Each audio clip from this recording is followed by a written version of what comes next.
తాకట్టులో ఉన్న బంగారాన్ని విడిపించి ఆ రోజున్న మార్కెట్ ధర కట్టి మిగిలిన డబ్బును మీకు అందిస్తుంది కొమ్మూరి గోల్డ్. నమస్తే, welcome to V media. This is Swamy Kolla. యాక్చువల్గా సినిమా ఇండస్ట్రీలో నటినట్లుగా కాదు, బయట ఆఫీసులో కూడా బాడీ షేమింగ్ చాలామంది ఎదుర్కొంటారు. అందులో అమ్మాయిలు ఇంకా స్పెషల్గా దాన్ని బాగా ఫేస్ చేయాల్సి ఉంటుంది.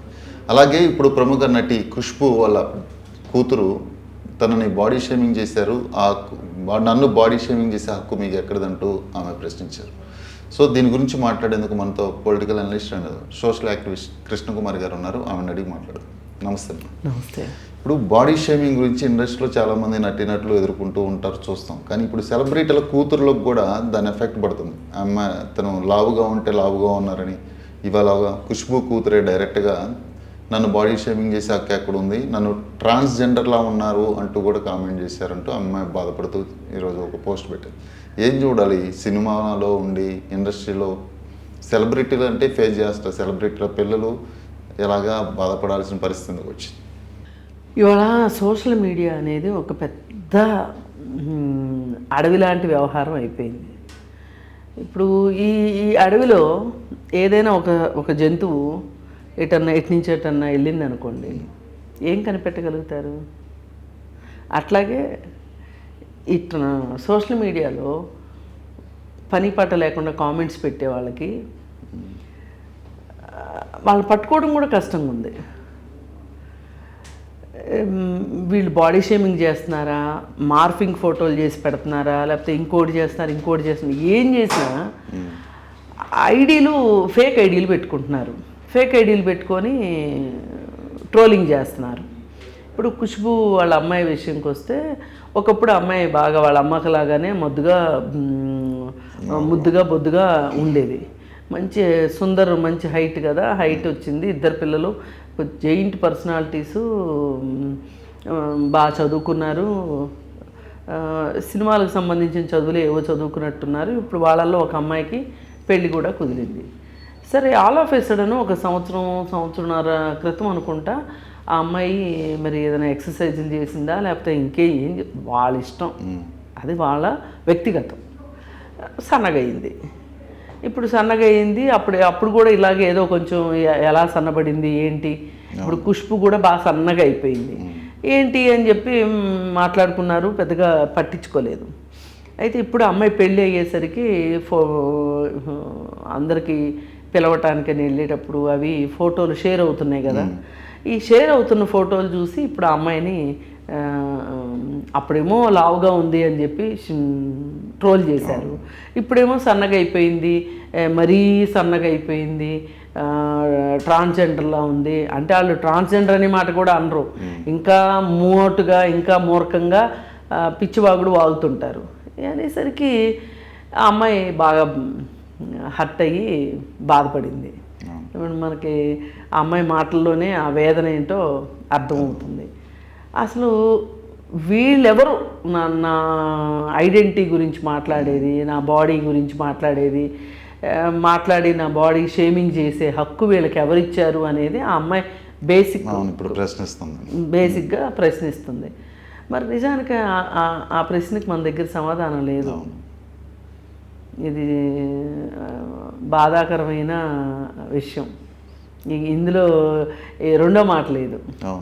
మనం ఎవరూ ప్రశ్నించవు. కానీ ఇప్పుడు ఈ బాడీ షేమింగ్ని సెలబ్రిటీల కంటే ఇండస్ట్రీలోకి వచ్చి ఒక బయట కనిపిస్తున్నారు కాబట్టి వాళ్ళు ఫేస్ చేస్తున్నారు. ఇది ఈ అమ్మాయికే కాదు, కొన్ని ఆఫీసుల్లో కూడా ఇలాంటి బాడీ షేమింగ్ కంపల్సరీ. కలర్ గురించి కానీ, కలర్ గురించి, హైట్ గురించి, షార్ట్గా ఉన్నా మాట్లాడతారు, హైట్గా ఉన్నా మాట్లాడతారు. ఏదైనా ఇప్పుడు సెలబ్రిటీలు మీకు రోజు కనిపిస్తారు కాబట్టి వాళ్ళ గురించి మీరు మాట్లాడారు. వాళ్ళ పిల్లలకి ఏంటి అనే దగ్గరకు వచ్చేసరికి ఇప్పుడు మనం ఆ మాట అన్నాం అనుకోండి, అంటే సెలబ్రిటీలని చేయొచ్చా అనే మాట వస్తే అసలు ఎవ్వరికీ కూడా ఇంకొకరి వ్యక్తిగతం గురించి మాట్లాడే హక్కు లేదు. ఇప్పుడు ఒక రాజకీయ నాయకుడు ఉన్నాడు. ఇప్పుడు సినిమా వాళ్ళు ఏం అన్యాయం చేస్తున్నారు మనకి? వాళ్ళు సినిమాలో యాక్ట్ చేస్తున్నారు, రెమ్యునరేషన్ తీసుకుంటున్నారు, యాక్ట్ చేస్తున్నారు. మనం టికెట్ ఇస్తున్నాము, ఇష్టమైతేనే చూస్తాం. ఇప్పుడు వాళ్ళేమి బలవంతంగా నువ్వు సినిమా చూడకపోతే చంపేస్తావన్నట్లయితే ఉండరు కదా. మరి వాళ్ళనే హక్కు కూడా లేదు. సరే, అసలు ఇప్పుడు ఈ ట్రోలింగు, ఈ డైలాగులు, ఇవన్నిటి గురించి ఆ మధ్య ఒకసారి సైబర్ క్రైమ్ ఆఫీస్కి రేణు దేశాయ్ పైన కూడా ఇట్లాగే చాలా భయంకరమైన ట్రోలింగ్ అనుభవించింది తను. అనుభవించి అసలు అది ఎంత దూరం వెళ్ళింది అంటే మనం నోటితో మాట్లాడటానికి కూడా వీలు లేని భాష ప్రయోగం చేశారు తన పైన.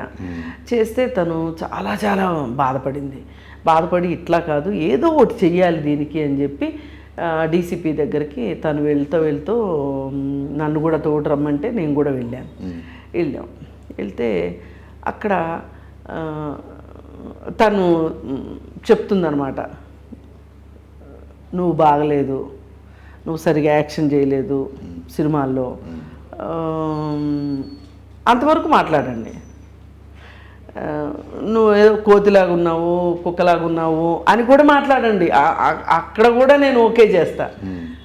కానీ నా తిక్క కుదరాలి, నన్ను ఎవరో వచ్చి అత్యాచారం చెయ్యాలి, ఇలాంటి మాటలు ఎట్లా మాట్లాడతారు, ఎందుకు మాట్లాడతారు అని చెప్పి తను చాలా అవుట్బర్స్ట్ అయిపోయి తను కొన్ని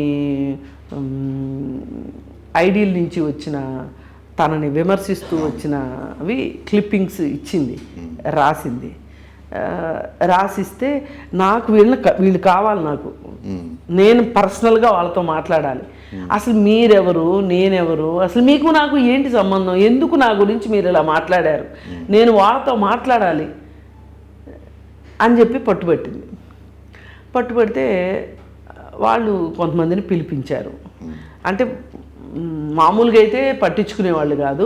సరే, చివరికి ఎట్లా అయితే పిలిపించుకున్నారు వాళ్ళని. పిలిపించుకుని ఈమె అడిగింది ఏంటి అంటే, వాళ్ళని పిలిచినప్పుడు నన్ను కూడా పిలవండి, నేను వాళ్ళని మాట్లాడతాను, వాళ్ళ ఫ్యామిలీస్ని కూడా పిలిపించండి, మాట్లాడతాను అని చెప్పి తను అడిగితే మన దగ్గర అలాంటి అవకాశం లేదండి, అదండి ఇదండి అని డీసీపీ గారు అన్నారు. నేను అన్నాను, ఎందుకు లేదండి, ఇప్పుడు షీ టీమ్స్ ఉంది, షీ టీమ్స్ అఫెండర్ కౌన్సిలింగ్లో పేరెంట్స్ రావాలి కంపల్సరీగా.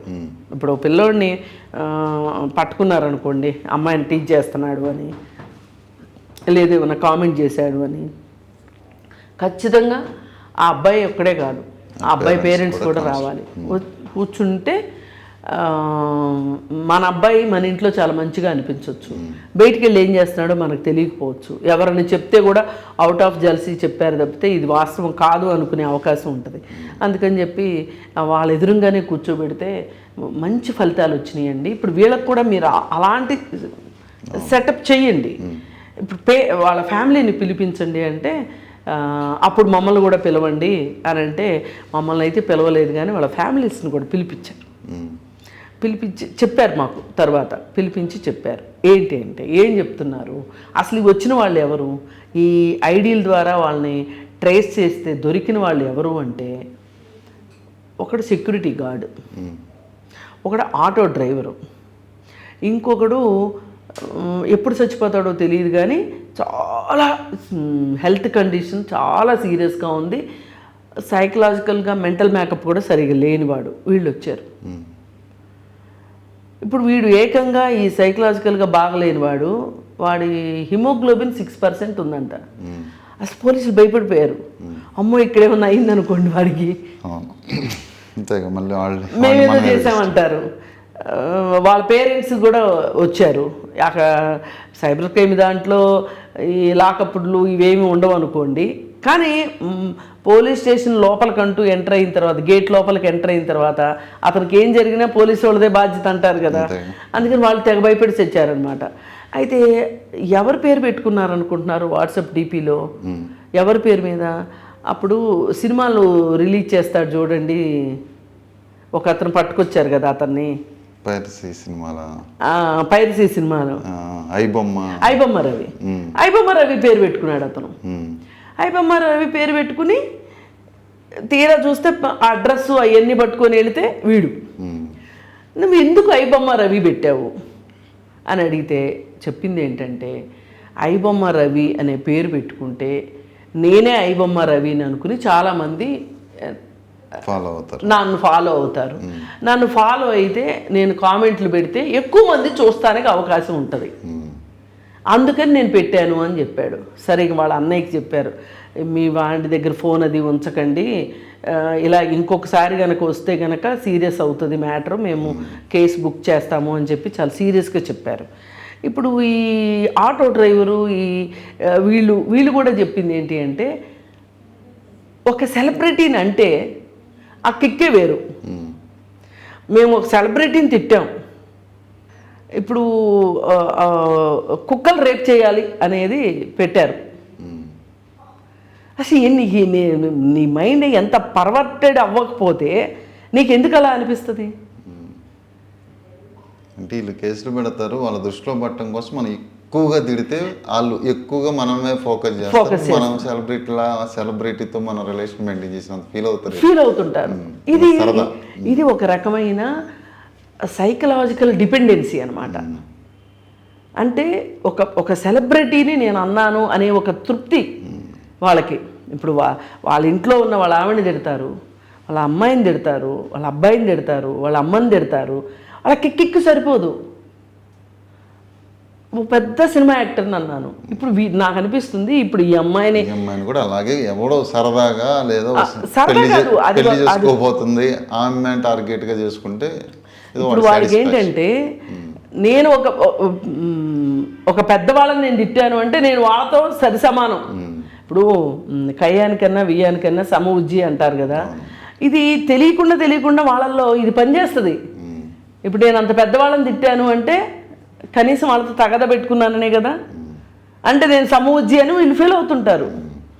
ఇదంతా ఎక్కడి నుంచి వస్తుందంటే, ఖాళీగా ఉన్న యూత్ ఏం చేయాలో తెలియక పర్వర్ట్ అయిపోయి కాస్త గంజాయి తీసుకొని వాళ్ళ బ్రెయిన్ వాళ్ళ అధీనంలో లేకుండా, పని లేదు కొంచెం హై అవ్వటానికి గంజాయి తీసుకుంటారు, చేతిలో ఈ ఫోన్ ఉంటుంది.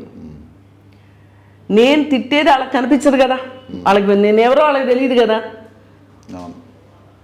ఇదేమో అనమాట. అందుకని ఇదంతా ఒక రకమైన సైకలాజికల్ పర్వర్షన్స్గా నేను చూస్తుంటా. అందుకని ఇట్లాంటి వాటిని అసలు ఎంతమంది పట్టుకుంటాం? ఇప్పుడు అడవిలో కోతి తప్పిపోయిందండి, ఎక్కడ ఎదుగుతాం? ఈ సోషల్ మీడియా కూడా ఒక అడవి లాంటిది, ఇలాంటి కోతులు తయారవుతున్నాయి. వీటిని గురించి బాధపడటం కంటే అసలు వదిలేయటం బెటర్, పట్టించుకోకపోవడం బెటర్, జస్ట్ ఇగ్నోర్. అసలు సోషల్ మీడియా జోలికి వెళ్ళొద్దు. ఇది ఆమె ఒక సినీ యాక్టర్ కూతురు కాబట్టి మనము ఆమెకి ఈ మాట చెప్పగలిగాము. కానీ ఇప్పుడు పొలిటికల్గా ఇంటర్వ్యూస్ చేసే వాళ్ళని అంటున్నారనుకోండి, అది ఆపటం ఎట్లా? ఇప్పుడు రోజు చూస్తుంటాం కదా, ఇప్పుడు మా పనే అది కదా. ఇప్పుడు ఒక సమస్య మీద వీడియో చేస్తాం. ఇప్పుడు నేనున్నానండి, నాకు రేణుదేశాయిని తిడితే నాకేంటి, ఖుష్బు కూతుర్ని తిడితే నాకేంటి, ఈ దేశంలో పోయేదంతా నా నెత్తిని నేను ఎందుకు వేసుకోవాలి?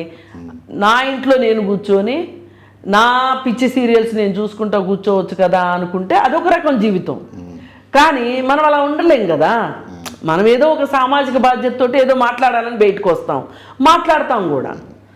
మాట్లాడితే కూడా మనకి తాటాకులు కట్టి నువ్వు ఈ విషయం ఎందుకు మాట్లాడుతున్నావు, ఆ విషయం ఎందుకు మాట్లాడవు, ఇప్పుడు నిద్రపోయావా, ఇప్పుడే నిద్ర లేసావా, టార్గెట్ చేయటం అనమాట. పైగా మార్ఫింగ్ చేసి మరి. కాకపోతే ఇలాంటి వాటిని వ్యవస్థల దృష్టికి తీసుకెళ్ళడం అవసరం. మనలో మనం బాధపడే కన్నా కూడా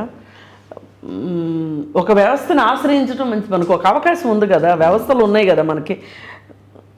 పోలీస్ అనేది ఒక వ్యవస్థ, ఆ వ్యవస్థనే ఇలా జరుగుతుందని చెప్పాం. వాళ్ళు ఏదన్నా పదే సోషల్ పబ్లిక్గా అప్పీల్స్ పెట్టారనుకోండి, ఇట్లా ఎవరన్నా చేస్తే మేము కేసులు పెడతాము, మీ ఐపీ అడ్రస్లు పట్టుకోవడం పెద్ద కష్టమేం కాదు, మేము పట్టుకుంటాము అని చెప్పి అప్పుడు మేము ఇది కూడా చెప్పాం. మీరు వాళ్ళని పిలుస్తారు, మాట్లాడతారు, అయిపోతే కాదు, మీరు రెగ్యులర్గా ఎవరిని పట్టుకున్నా సరే పలానా వాళ్ళని పట్టుకున్నాము, పలానా వాళ్ళ మీద కామెంట్ చేశారు, పట్టుకున్నాము అని మీరు న్యూస్లో వచ్చేటట్లు చేయండి. దీనికి ఒక అవగాహన చాలా అవసరం, ప్రచారం చాలా అవసరం అని చెప్తే పాపం చేశారు వాళ్ళు. ఇప్పుడు ఇంకా ఆమె ఏం చేస్తుంది, ఆమె బాధని ఆక్రోశాన్ని వెళ్ళగక్కింది ఆమె. ఇక్కడ శ్రీనిధి విప్లవశ్రీ అనే అమ్మాయి మీద కూడా ఇట్లాగే కామెంట్స్ పెట్టారు, ట్రోలింగ్ విపరీతంగా చేస్తున్నారు. కంప్లైంట్ ఇస్తాము, ఇచ్చినంత మాత్రాన ఆగుతుందని కాదు, ఎంతో కొంత మనము మొత్తం ఆగదు, ఎంతో కొంత ఉధృతి అయితే తగ్గుతుంది. ఫస్ట్ కామన్ సెన్స్ ఉండాలి పెట్టేవాడికి. రెండు పెట్టిన తర్వాత దాన్ని ఒక వ్యవస్థ ఆపగలిగే ఛాన్స్ ఉంటే ఆపాలి. అది లేనప్పుడు మనం ఇగ్నోర్ చేయాలి. సో ఇక్కడ బాధపడటం, దానిలో భయపడటం కంటే ఇగ్నోర్ చేసి వదిలేయటం. ఎందుకంటే ఇట్లాంటి వాళ్ళు సొసైటీలో 100 మంది అయితే ఎక్కడ ఆపుతాం. ఒకటి అర్థం కావాల్సింది ఏంటంటే, సరదా కోసం ఫోన్ ఉంది కదా అని పెట్టేవాళ్ళు, ఇట్లాంటి వాళ్ళకి ఒక హెచ్చరిక అయితే ఉండాలి. నన్ను గమనిస్తారు, నన్ను పట్టుకోగలిగిన వ్యవస్థ ఉంది అనేది కనుక అర్థమైంది అనుకోండి, ఎంతో కొంత తగ్గిస్తారు. ఇది కూడా అర్థం కాకుండా పెట్టేవాళ్ళు ఉన్నారనుకోండి, ఇక వాళ్ళు వాళ్ళ విజ్ఞత వదిలేయటం. అయినా తెలిసి కూడా పెడతారు కొంతమంది. సరే చూద్దాం. అంటే ఇంకా ఇట్ని సోషల్ మీడియాలో trolling, body shaming, comments most of the persons ignore చేస్తేనే మనశ్శాంతిగా బతుకుతారు. అది ఖుష్బూ కూతురు విషయంలో కూడా అదే జరగాలి. ఆమె బాధపడటం కంటే మర్చిపోవటం బెటర్. ఎందుకంటే పనికి మన రోడ్డు మీద వెళ్తుంటాం, కుక్కలు మరుగుతుంటాయని చెప్తుంటారు. అలా అనుకొని ప్రశాంతంగా ఉండటమే better. Okay, thank you madam. Thank you.